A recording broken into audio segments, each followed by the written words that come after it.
Hello, faithful warriors and precious standers. This is Jamie. Welcome to Road to Restoration. Thank you so much for listening in today.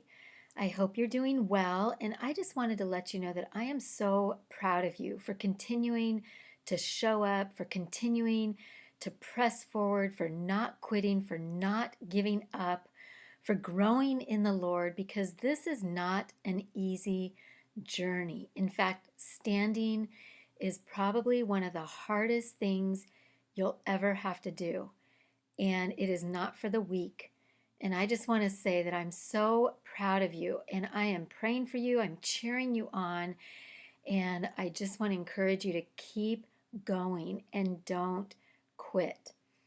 So, today I wanted to talk with you a little bit about fact, faith, and feelings, and the order of those three things, what they are, and why we need to keep them in the right order.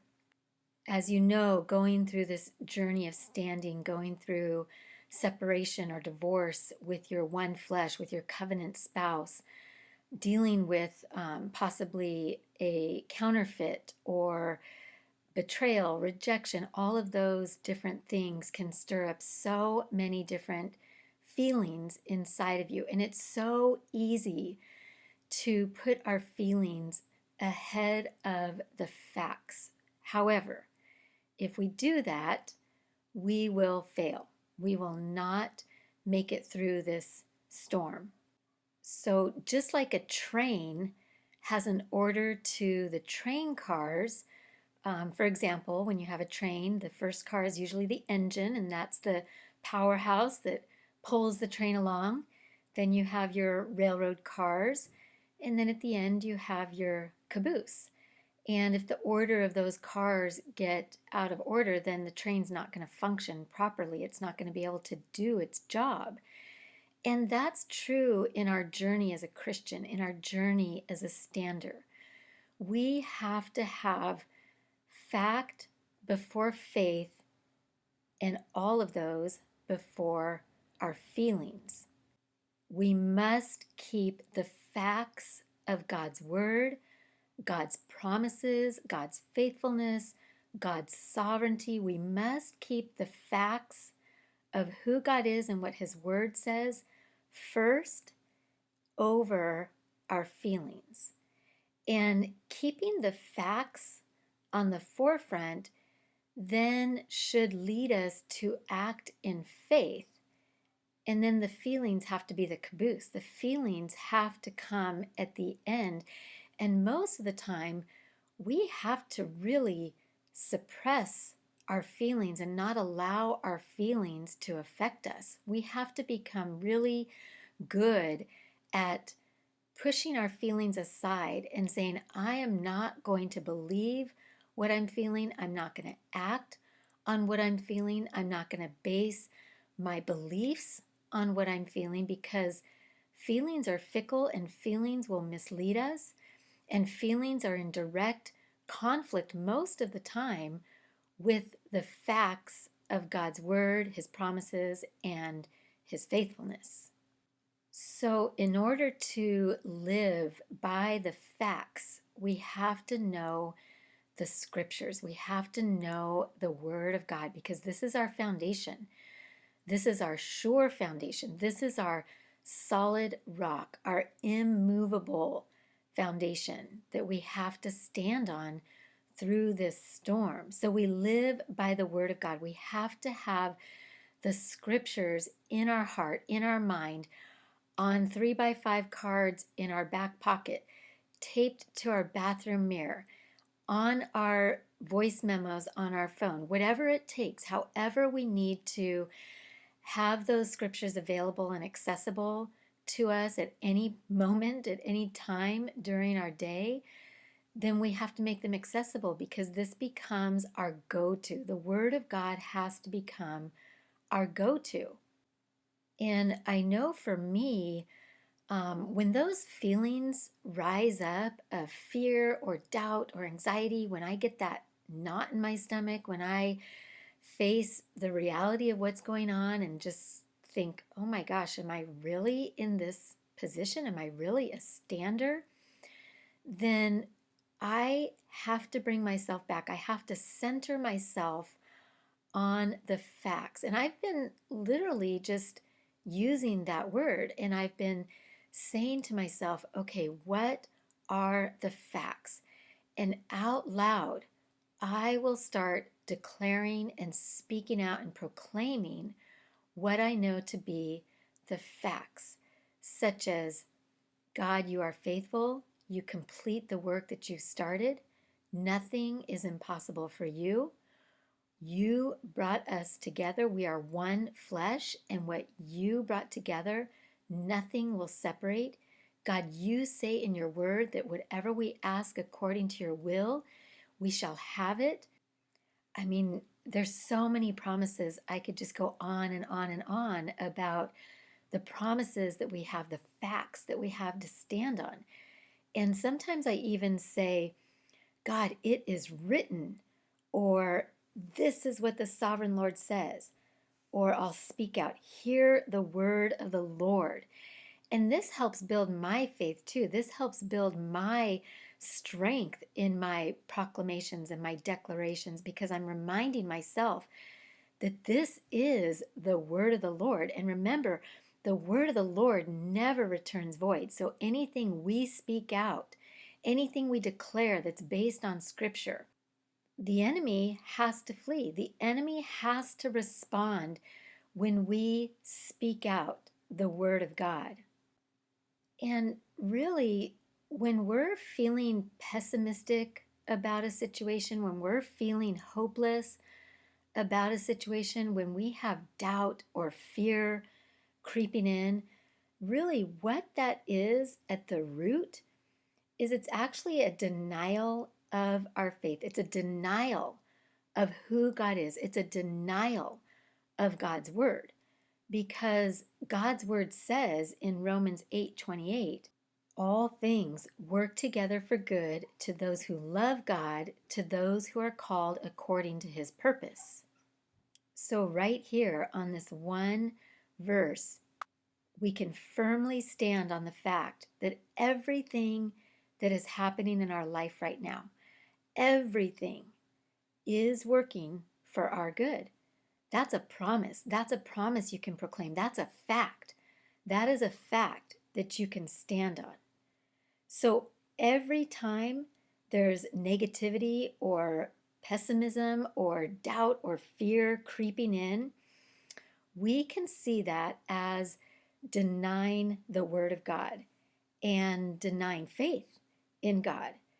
So we almost have to train ourselves. We have to train ourselves to be optimistic. We have to train ourselves to stand on the promises of God. We have to train ourselves to shift out of that pessimistic, doubtful, fearful feeling mentality and shift into the facts of who God is, the facts of his promises, the facts of what his word says.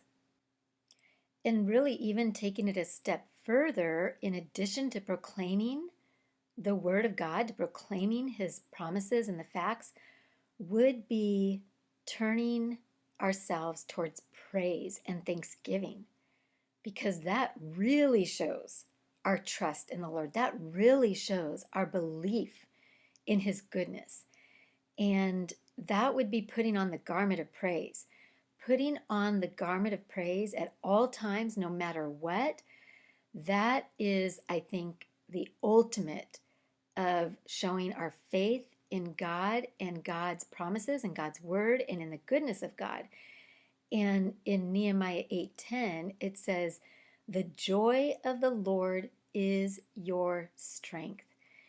And in this situation, when we're facing uncertainty, when we're facing betrayal and rejection and separation and division and divorce, when we're facing all of those things, the joy of the Lord is the joy knowing that God is faithful through these trials, that God works all things for good, that God is doing a new thing, that God is sovereign over everything, that the king's heart is in the Lord's hands, that He at any moment can turn it around, at any moment can intervene, at any moment can make all things new. So when we stand on the promises, we begin to feel joy, and that then becomes our strength. 1 Peter 1 6 and 7 says, "So be truly glad. There is wonderful joy ahead, even though you have to endure many trials for a little while. These trials will show that your faith is genuine. It is being tested as fire and purified as gold, though your faith is far more precious than mere gold. So when your faith remains strong through many trials, it will bring you much praise and glory and honor on the day when Jesus Christ is revealed to the whole world." So, faithful warriors, precious standards, there is purpose behind these trials, and there is joy at the end. There is praise, there is glory, there is a strengthening and a refining and a purifying of our faith, and even of our knowledge and relationship with the Lord. I'm sure that all of us could attest to the fact that our relationship with the Lord has gotten stronger and deeper through this trial. So let's not fall into the trap of Satan's lies. Remember, Satan is a liar. Satan comes to kill, steal, and destroy. He's the father of all lies. So if you're feeling fear, speak it out loud. Fear is a liar. If you're feeling doubt, say it out loud. Doubt is a liar. If you're feeling unworthy of restoration, say it out loud. Unworthiness is a liar. Satan is a liar. And remind yourself of the facts. Speak out the facts. Replace the lies with the facts. And you will not only increase in your faith, but your joy will start to stir up. Your praise, your worship, your thanksgiving will start to stir up. And that's the strength that is needed for this journey. So I just want to pray for us. Father God, I thank you for each stander listening. I thank you, God, that they're persevering, that they're not quitting, that they're committed because they know, God, that you are faithful. They know that your word is true. They know that your word is their sure foundation and that nothing is impossible for you. God, I thank you that you are the God of restoration, healing, redemption. You are the God that already conquered death and evil, and that we already have the victory in Christ, that Jesus died and was resurrected again. And in that process of death and resurrection, he defeated the enemy. So we already have the victory. Help us to increase in our ability to stand on the facts and not allow our feelings to mislead us, not allow our feelings to pull us down, but to stand strong in the facts of your word, your faithfulness, your power, and your will. God, restoration and healing and kingdom marriage is your perfect will, and you want your perfect will here on earth.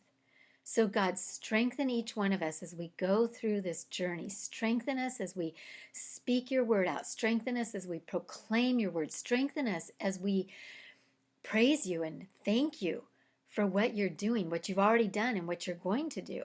Because God, you are the God of the impossible.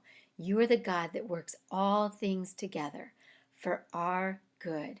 So I thank you now, and I pray this in the mighty name of Jesus. Amen.